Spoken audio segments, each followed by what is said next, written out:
Адамның ақыл ойы азат болса, көкжиегі кеңейіп, алар асуы биіктейді. Ал санасы буквализмге байланса, арқандаулы аттай алысқа ұзамайды. Сол қазықтың маңында тұсауланады. Бұл жақтастарына манипуляция жасайтын деструктивті діни ағымдарға тән тактика.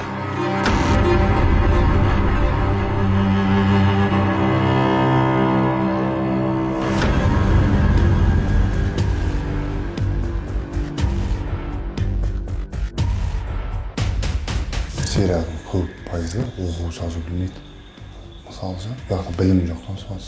Даже сен өзің нені сұрасаң, ұлтын сұрасаң, олар білмеймін. Мен оқып берші арабша дейді. Ол оқимайды арабша. Өздерін жазуын да білмейді. Мысалы, серияда бәрі нихаб кет, бірақ ұяқташы көбінесе қорқып оқитын намазды. 9 жасар қыздарды тұрмысқа беріп, біреу көріп қалған, таза мұсылман адам ондайға бармайды. Өзін білетін, мен білетін мұсылман адамдар ондай нәрсе істемейді. Сіз өзіңіз қызыңызға береміз ғой, мысалы 9 жасар қызыңызға мысалы бересіз біреу никак. Сіз айтасыз 18 толмай қызым оқып бітірмей бермейсіз, дұрыс па? Мен енді ол мұсылман заттай ол.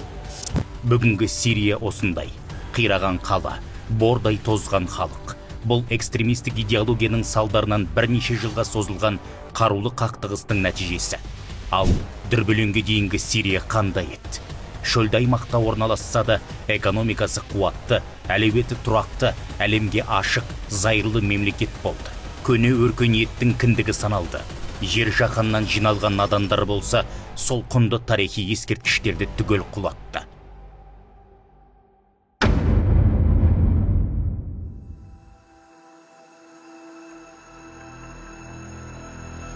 Мысалы, мұсылмандар жақта өлімге тереді, өлімге соғысқа барып, жихад дейді.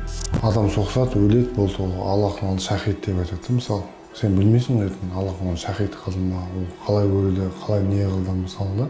Екі бүліктің емі жоқ. Ол ұлтараздық алауыздық пен дінараздық алауыздық. Дін қай кезде өркендейді? Егер ғылым мен сауаттылықпен түсінсе, сол ел, қоғам өркендейді. Ал енді ол дінді сауатсыздықпен, қараңғылықпен түсінсең, бір жақты көзқараспен оқшауланасың, ол мемлекет, қоғам өркендемейді, күйрейді. Мұсылман елдері әлемдік көштен артта қалды. Бірақ бұл дінге байланысты емес. Сыртқы күштер мұсылмандар арасындағы бытыраңқылықты ұтымды пайдаланды. Ал деструктивті ағымдар мақсатқа жету жолындағы жоба. Діни догмалық талас тартыстың алғы шебіндегі надандар. Деструктивті деген сөздің негізгі бір қазақи мағынасы қалыптасқан жүйені құлату, бұзу деген мағынаны білдіреді. Ол қалыптасқан жүйеміз не? Бұрыннан біздің ата-бабамызбен, дәстүрімізбен сіңісі біте қайнасқан шариғатымызды айтқанда құлату, жою, бұзу. Тарих үңілетін болсақ, ұлт 1000 жылда немесе 500 жылда немесе минимальный 300 жылда бір ұлт жойылып отырады екен. Ол неше түрлі себептері бар да. Мына біздің қазіргі таңдағы қауіп төніп тұрған осы деструктивті діни ағымдар. Абзалдың отбасы жұмақты бүлікшілер ордасынан іздеді. Содырларға сенді, ерді. Сол адасудың өтеуі тым қымбатқа түсті. Отағасы мен үйдің тұңғышы мерт болды. Ал анасы қапастағы қос ұлын күтіп жылап қалды. 3 балам бірдей түрмеде отыр деп айтуға да даже ұялам жұрттарға. Кіміңіз отыр десе деп айтуға да ұялам даже. Олар менің күйеуімнің кесімінде сол жағдайға тап болды.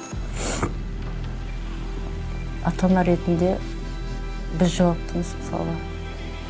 Ана ретінде мен, әке ретінде күйеуім. Әйтеуір дендері сау болып, аман болып шығып келсе екен деген ниетім бар. Әрине саумын.